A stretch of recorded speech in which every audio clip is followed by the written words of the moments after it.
예, 감사합니다. 상인 4구역.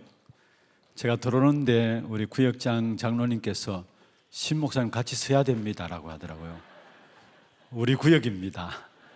그런데 가만 보니까 우리 구역에 장로님들 6분이나 되시고 또 정말로 교회를 너무나 사랑하시고 또 주의 종들과 후대를 위해서 늘 새벽마다 기도하는 우리 어르신들이 제일 많이 포진되어 있는 구역이네요. 너무 감사하고요. 또 원로장님도 계시고 많은 분들이 함께 기도로서 또 감사한 것은 특별히 군 선교를 놓고 군 지교회를 담당하고 계시는 네 분 우리 근사님 집사님도 계시고 중요한 일꾼들이 많은 현장입니다. 이분들 통해서 정말로 가란 영혼들이 해답을 얻고 지역에 절대망대를 세워나가는 그런 축복된 일에 응답받도록 여러분 위해서 기도해 주시기를 바랍니다. 모든 영광의 박수 하나님께 드리겠습니다. 감사합니다. 사도행전 2장입니다.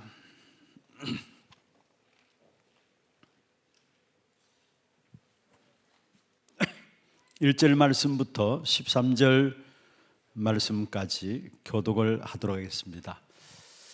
사도행전 2장 1절 말씀부터 13절까지 교독하겠습니다. 오순절날이 이미 이름에 그들이 다 같이 한 곳에 모였더니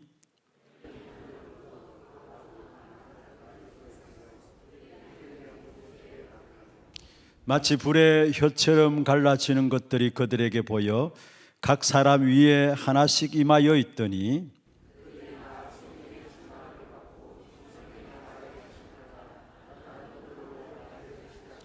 그때에 경건한 유대인들이 천하 각국으로부터 와서 예루살렘에 머물러 있더니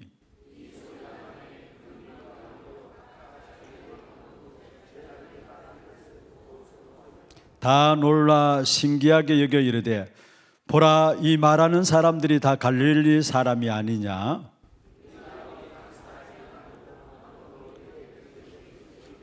우리는 바데인과 메데인과 엘람인과 또 메소포타미아, 유대와 갑바도기와 본도와 아시아,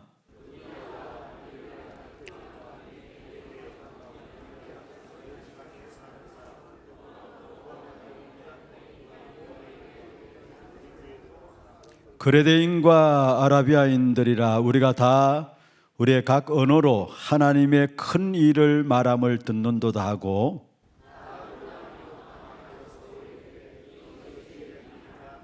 같이 봅니다. 또 어떤 이들은 조롱하여 이르되 그들이 세술에 취하였다 하더라. 아멘. 이번 주일에 우리 영상으로도 광고가 나가겠습니다만은 이제 4월 달 되면은 세계 선교사 합숙과 선교대회, 또 하나 선교대회, 또 중남미 집중 40일 훈련들이 계속 이어집니다. 특별히 여러분 마음에 담고 정말 내가 한 나라를 살리는 귀중한 응답들을 누려야 되겠다는 그런 마음들 가지고 특별히 3월 29일 3월 마지막 주일이죠. 특별히 선교사 합숙과 선교대회 또 중남미 집중훈련을 놓고 헌금하는 주간이 되겠습니다. 정말 여러분 선교적인 귀중한 축복된 역사 속에 우리가 쓰임받을 수 있다는 그 자체가 축복인데요. 일에 마음 담고 기도하면서 중요한 헌신들이 되어지는 그런 시간들 되기를 바라겠습니다. 오늘 저녁에는 제가 지금 금요 기도회 때마다 근원적인 부분들을 계속해서 말씀을 드렸습니다. 성령이 임하시면 가장 귀중한 축복이죠. 근원을 회복하게 됩니다. 원래 들어와서 연초부터 시작해서 금요 기도회 때마다 근본 근원에 대한 부분들을 계속해서 말씀드렸는데 어떻게 하면은 우리의 근원을 회복할 것인가, 이 일을 위해서 우리에게 하나님이 성령을 허락하셨다라는 거. 근원이 회복되면 다 회복됩니다. 사실은 그래서 오늘 이 밤에 이 부분들 좀 말씀을 좀 정리하기를 원하고요. 먼저 서론에서 여러분 조금 생각해 보실 것은 참된 응답의 시작은 무엇일까?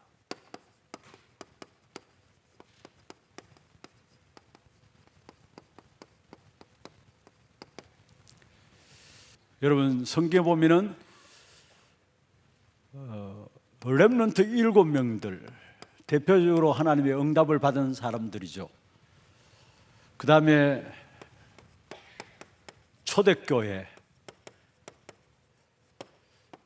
그 다음에 구약의 모든 인물들을 정리하면서 이런 사람은 세상이 감당치 못할 사람이라고 하면서 말씀하고 있는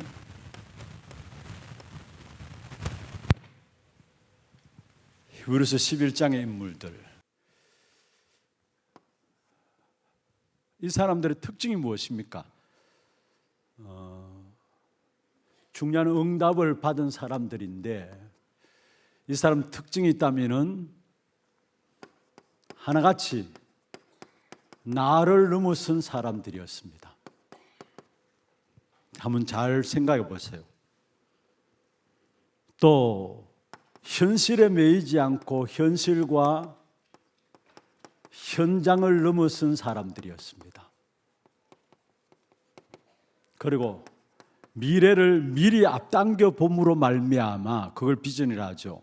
미래를 넘어선 사람들이었습니다.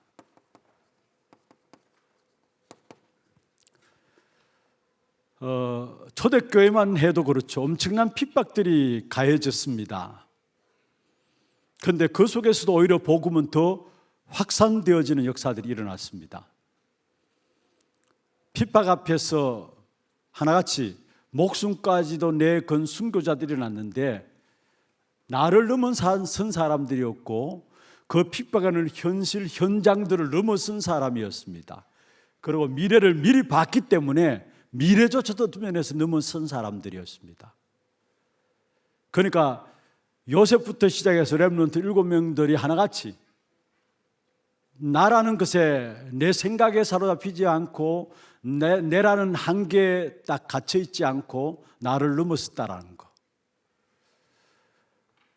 너무나 안 좋은 현실이고 현장이었습니다. 절대 불가능한 현장이었고 노바디 현장이었고 나싱의 현장들이었습니다. 그런데도 거기에 답을 다 찾아냄으로 말미암아 그들은 현실과 현장을 넘어서서 그 현실과 현장에 오히려 답을 주고 현장을 살린 사람들이 되었어요. 그리고 미래를 넘어서게 됐어요. 여러분 오늘 우리 건찰에서도 이 부분을 말씀드렸는데 거의 대부분이 응답을 못 보는 것이 뭐냐, 응답을 못 누리는 것이 뭐냐, 내 생각 속에 갇혀 있어 그래요. 나를 넘어서야 되는데 나를 못 넘었어요. 나라는 한계에 딱 갇혀 있어요.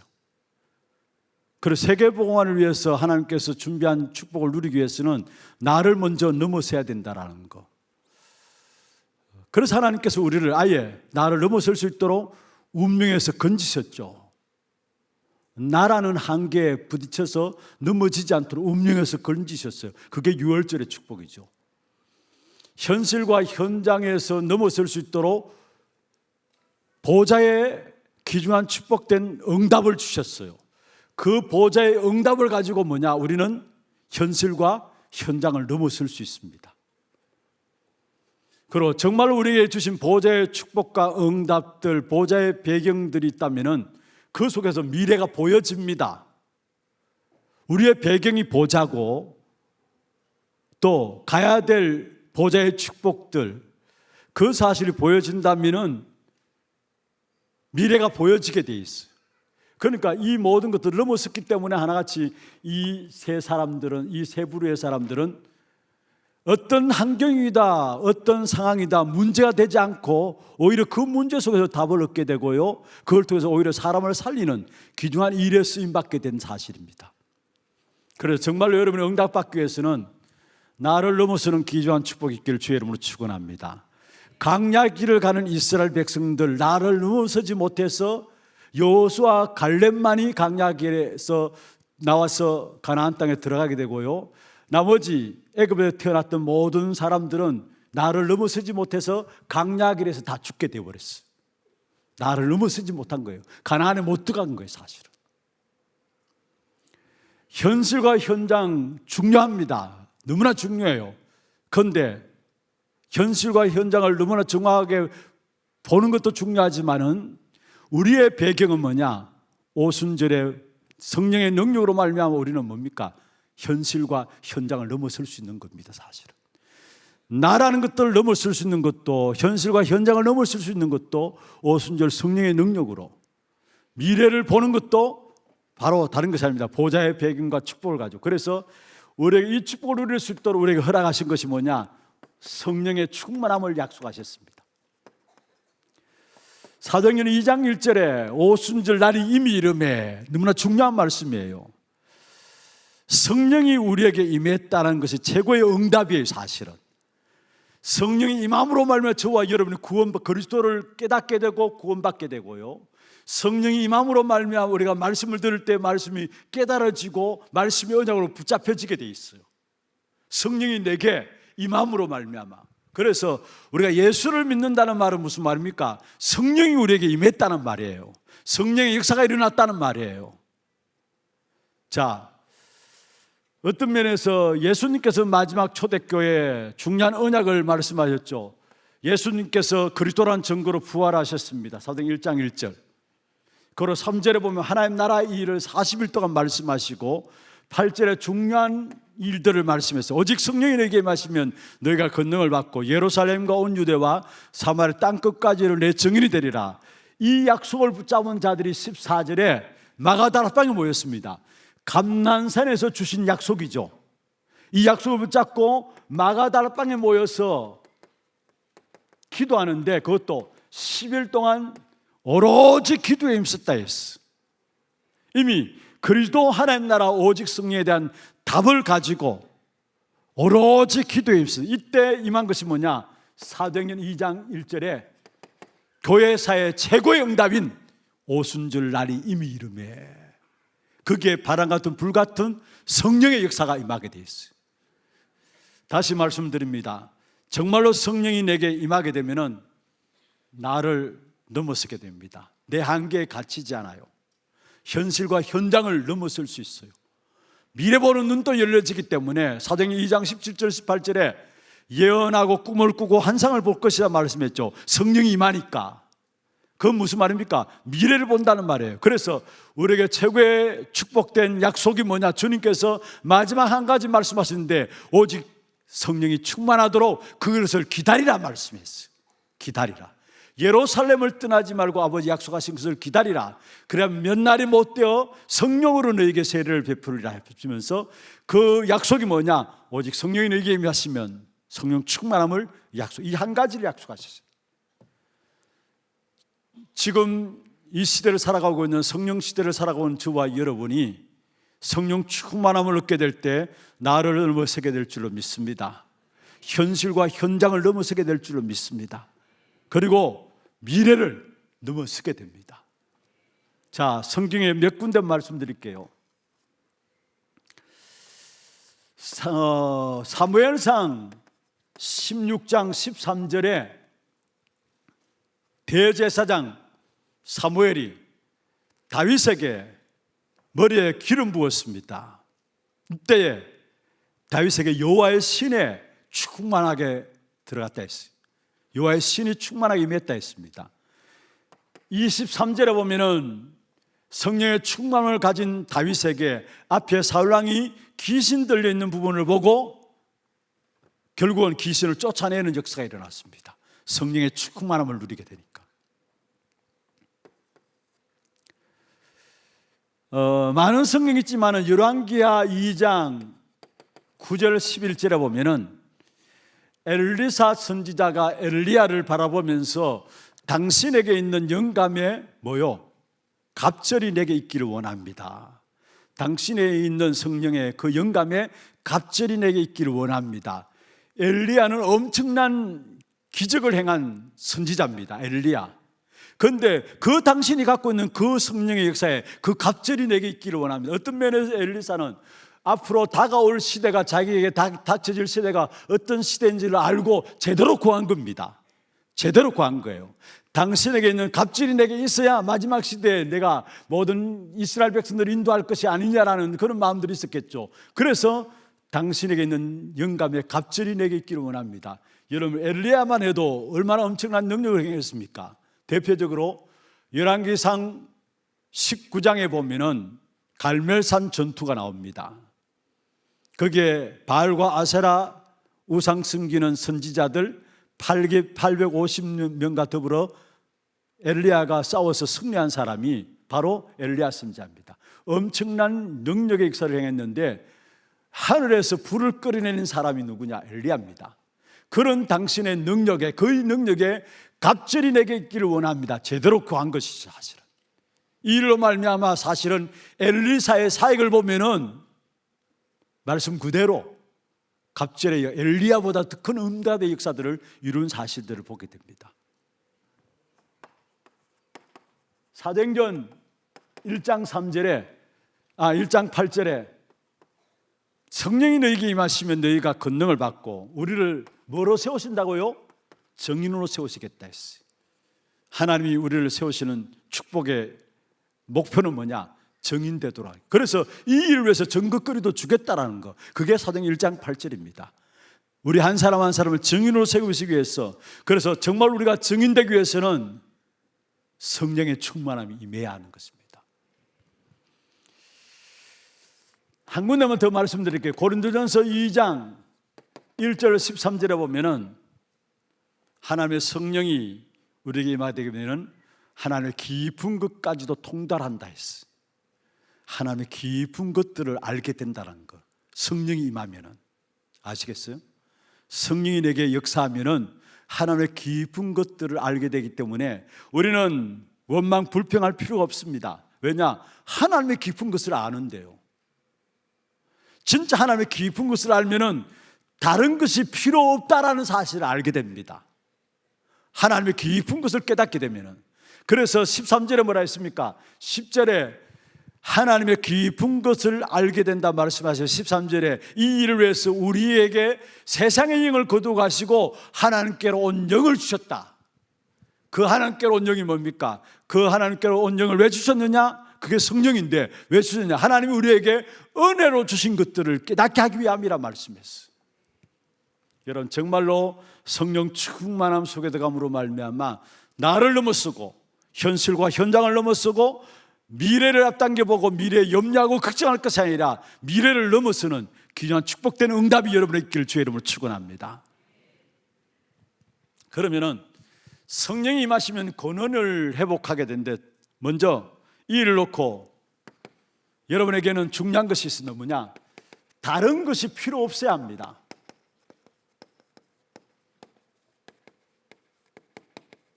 진짜 성령이 임하게 되면 다른 것이 필요 없게 되죠. 시편 23편 1절에서 6절에 보면 다윗의 고백입니다. 가장 어려울 때에 다윗이 뭐라고 했습니까? 여호와가 나의 목자시기 때문에 내가 부족함이 없다고 했어요. 이 말은 내게는 다른 것이 필요 없다라는 말이에요. 그게 다윗의 고백이에요. 여호와가 나의 목자시기 때문에 다른 것이 필요 없다는 것. 사실 이 응답이 내게 없다면 우리는 추한 사람이 되어집니다. 또 한 가지 생각해 볼 것은요, 나는 복음만 필요하다라는 것. 여러분, 사람들이 돈이 없어서 힘든 것이 아닙니다. 지식이 없어서 힘든 것이 아닙니다. 어떤 면에서 성공하지 못해서 힘든 것이 아닙니다. 왜 사람들이 힘드냐? 이것이 안 되어서 힘든 것이 아니라 진짜 중요한 하나님을 떠났기 때문에 힘든 것이고, 하나님을 떠났기 때문에 불행한 것입니다. 그렇다면 우리는 복음만 있으면 필요한 것이 없습니다. 믿습니까? 복음만 있으면 다른 거 필요치 않아요, 사실은. 그래서 저와 여러분이 오직 복음 되어야 되고, 오직 기도되어야 되고, 오직 전도가 되어야 합니다. 다시 말씀드립니다. 돈이 없어서 힘든 것이 아니라는 사실, 지식이 없어서 힘든 것이 아니라는 사실, 성공하지 못해서 힘든 것이 아니라는 사실, 돈이 있어도 하나님 떠났기 때문에 힘든 겁니다. 지식을 아무리 많이 갖고 있다 할지라도 하나님을 떠났기 때문에 불행한 겁니다. 사실은 그렇잖아요. 사실은. 그래서 우리에게는 오직 복음, 오직 기도, 오직 전도가 다라는 사실, 그래서 다른 거 필요 없다라는 거, 복음만이 있으면 된다라는 거. 두 번째로 아셔야 될 것은 이 다른 것이 필요 없다는 사실을 못 보면은 다른 것이 필요하게 됩니다. 이것을 오직 복음이라는 사실을 못 보면은 다른 것이 필요하게 되는데, 여러분 다른 것이 필요한 것을 본 사람 보세요. 아브라함은 처음에 엄청난 축복 가운데서 갈대아 우르에서 빠져나왔습니다. 하나님께 약속하셨죠. 내 본토 친척 아비 집을 떠나라. 그때 너를 복을 주고 너로 말미암아 천하 만민이 복을 받게 하겠다. 엄청난 축복 가운데 아브라함을 시작해 하셨어요. 그런데 22장 1절부터 19절까지 이르기까지 이 사이에는 사실은 다른 것이 필요했어요. 그런데 필요한 다른 것을 찾았는데 그것 때문에 많은 문제들이 일어났어요. 사실 아브라함의 생애를 보세요. 마지막에 하나님께서 아브라함에게 네 독자 내 사랑하는 아들 이삭을 바치라. 그때 아브라함이 눈치채고 깨닫게 된 거죠. 그래서 결국 독자 이삭을 바치기 위해서 모리아산에 나가게 됩니다. 그때 하나님께서 아브라함에게 17절, 18절, 19절에 처음부터 약속하신 그 약속을 다시 확인시켜 주는 것이 나와요. 이 사이에 한번 보세요. 이 사이에 엄청난 축복을 가지고 부름받아 나왔지만은 어떤 면은 진짜 복음이면 된다는 사실을 못 봤기 때문에 다른 것이 필요한 것이었어요. 그래서 다른 것이 필요한 것 가지고 자기가 나름대로 몸부림쳤는데 그것 가지고 나중에 많은 문제들을 만들어내는 것을 보게 돼요. 부름받아 나왔지만 처음에 애굽에 내려가서 부끄러움을 당하게 되고요, 하가를 취해가지고 이스마엘을 낳아가지고 이 역사 속에 지금까지 어려움을 당하게 되고요. 여러분 우리가 이 아브라함의 생애를 보잖아요. 무슨 말입니까? 진짜 오직 복음으로 아니면은 다른 것이 필요하게 돼 있다는 거. 그런데 그거 선택한 결과로 엄청난 고난과 고통들이 계속 따라붙게 된다는 거. 요셉과 요셉의 형들 보세요. 요셉의 형들은 늘 의식주의에 갇혀 있어요. 야곱이 죽고 나서도 형들은 아버지가 죽었다면은 결국은 요셉이 아버지 있을 때는 우리를 받아들이고 용납해 줬지만은 우리가 어려움당할 것이 아닌가. 늘 의식주의에 갇혀 있으니까 그 염려 속에 못 빠져나온 거예요, 사실은.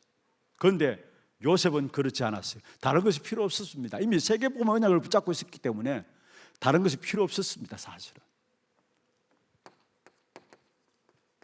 다윗과 사울 보세요.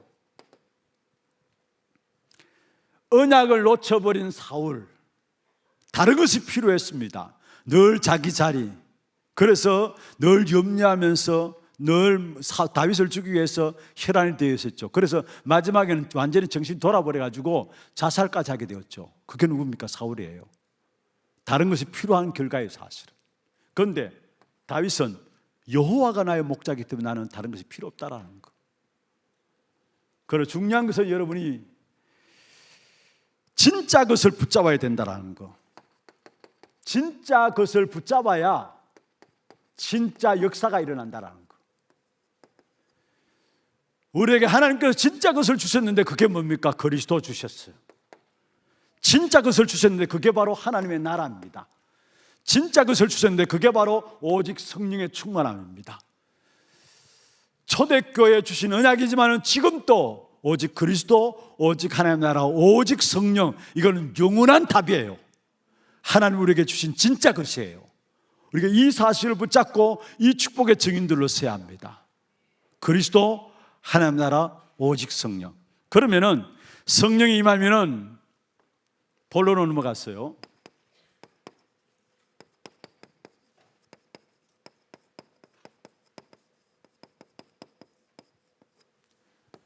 가장 중요한 것은 먼저 근원적인 치유가 일어납니다.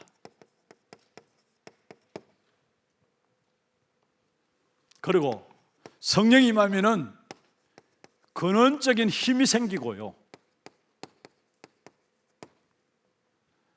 근원적인 힘이 주어지니까 근원적인 사명을 발견하는 것입니다.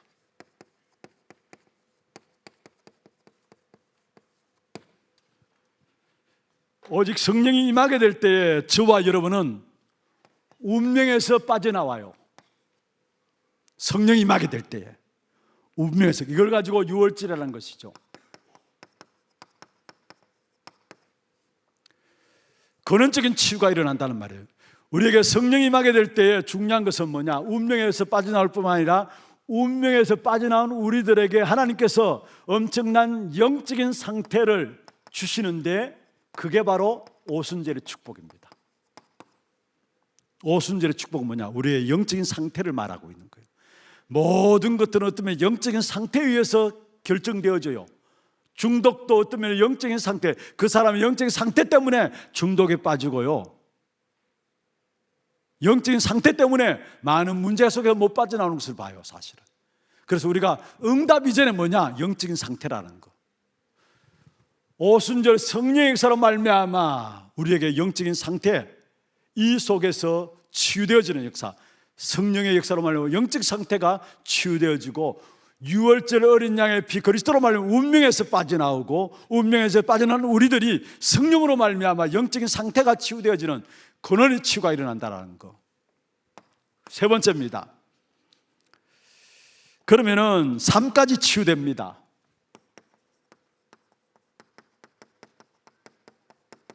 근원적인 치유인데, 우리의 모든 것을 완전하게 준비하고 이끌어 가시는 축복, 완전하게 준비하고 이끌어 가시는 축복, 수장절입니다.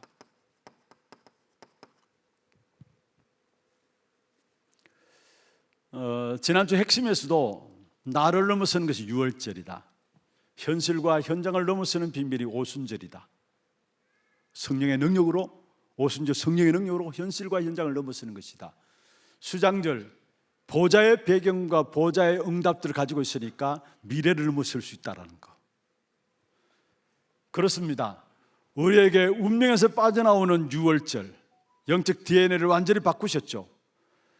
영적 DNA 새로운 피조물로서 우리를 하나님께서 그리스도로 구원하시고, 우리가 이 땅에 살아가는 동안에 오순절 성령의 역사로 말미암아 날마다 우리의 영적인 상태를 하나님께 치유해 나가시는 것입니다.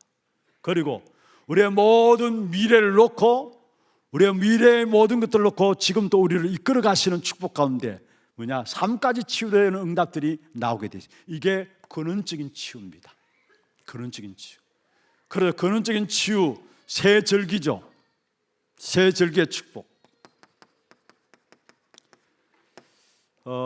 새 절기, 세 가지 절기, 새 절기의 축복. 이스라엘 백성들이 광야길을 가는 동안에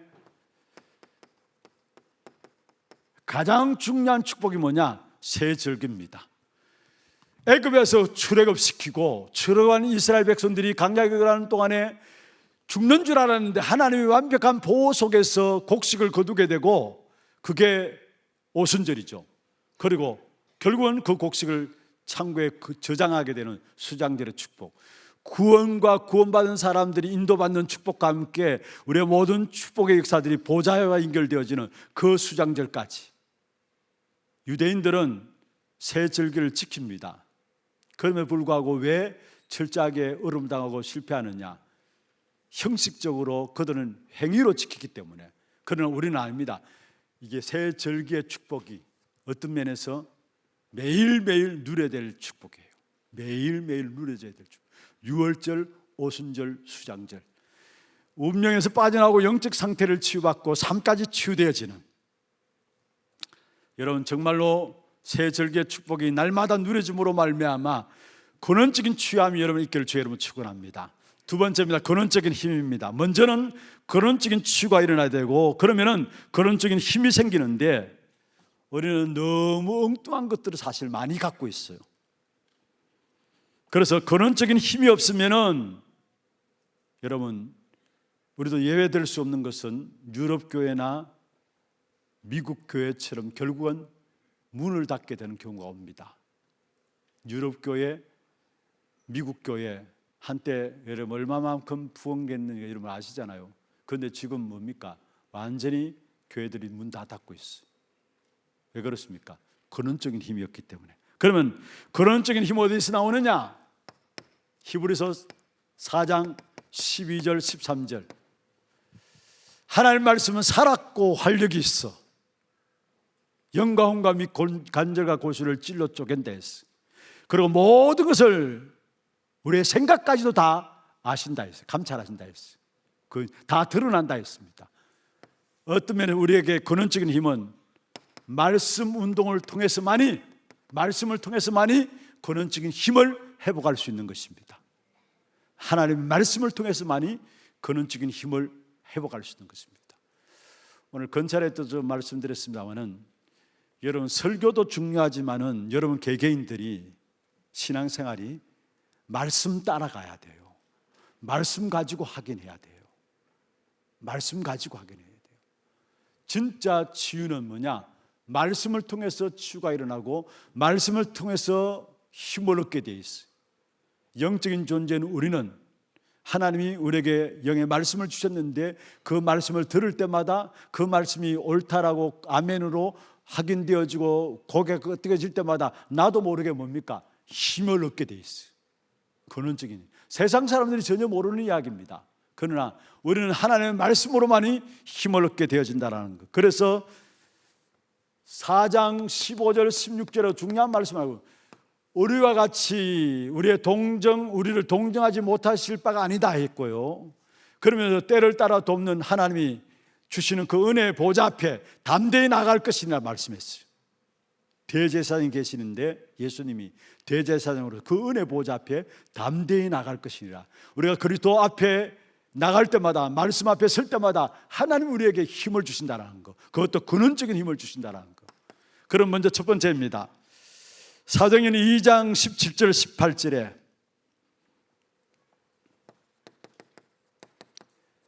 아무 소망 없는 자에게 하나님의 말씀이 임하니까, 성령으로 말씀이 임하니까 그게 참된 소망이 생기게 되죠.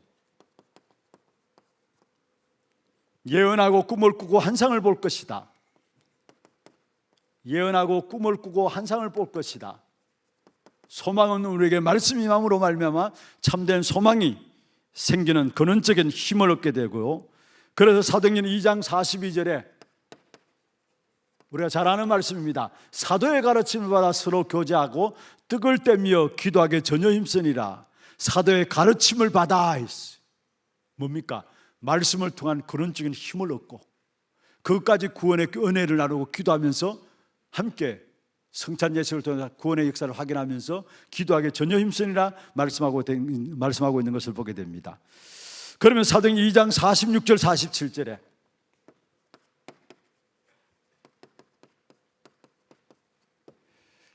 여기에 날마다 마음을 같이하여 성전에 있든지 집에 있든지 그러면서 모이기를 힘썼는데 마지막 40절에 보면은 구원 얻는 사람들을 날마다 더하게 하시니라. 그 시작이 뭡니까?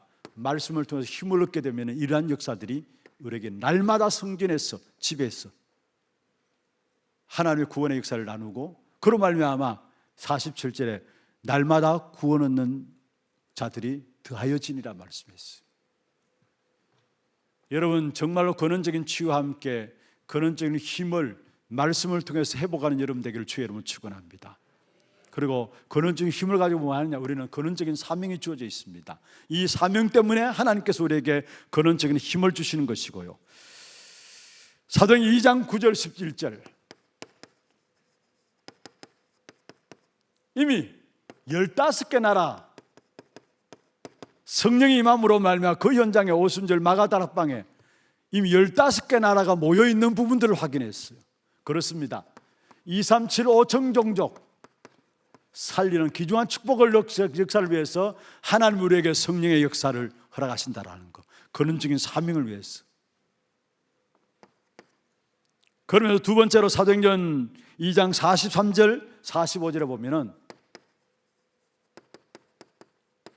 초대교회에 참된 2, 3, 7, 5천 종족을 살리기 위해서 빛의 경제를 회복하시는 귀중한 축복의 역사들을 우리에게 말씀하고 있는 것이죠.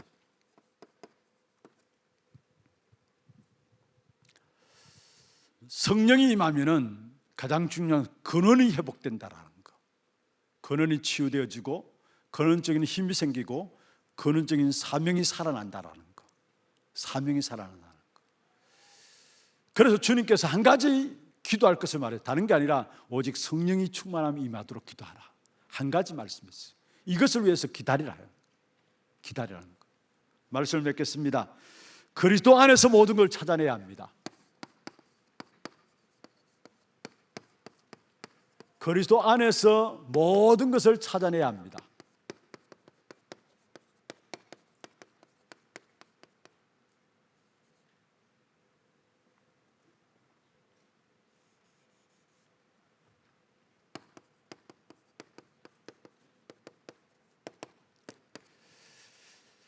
왜냐, 우리는 고린도후서 5장 17절에 그리스도 안에는 새로운 피조물이기 때문에 이전 것은 지나갔고 보라 새 것이 되었도다. 그리스도 안에서 새로운 피조물이라 말씀하셨죠. 그래서 우리는 그리스도 안에서 모든 걸 찾아내야 되는데 새로운 나를 찾아내고, 이게 일곱 망대입니다. 새로운 길을 찾아내고, 이게 일곱 여정입니다. 여정이죠. 망대, 여정, 이정표인데 새로운 길을 찾아내고 새로운 답을 갖게 됩니다. 새로운 답을 갖고, 이게 바로 일곱 이정표입니다. 여러분, 새로운 피조물이라는 사실을 기억하시고, 두 번째입니다. 베드로 전서 2장 9절이죠. 저와 여러분을 왕같은 제사장이요 거룩한 나라요 그의 소유가 된 백성이니, 흑암의 역사를 무너뜨리는 왕같은, 그리고 거룩한 나라요 그의 소유가 된 백성이니, 거룩한 나라로서 하나님이 우리를 통해서 죄의 문제를 해결할 수 있는, 죄로 인한 저주와 재앙의 문제를 해결할 수 있는 귀중한 축복을 우리에게 주셨고, 그리고 아름다운 덕을 선포하기 위함이라. 아름다운 덕을. 사도행 베드로전서 2장 9절이죠.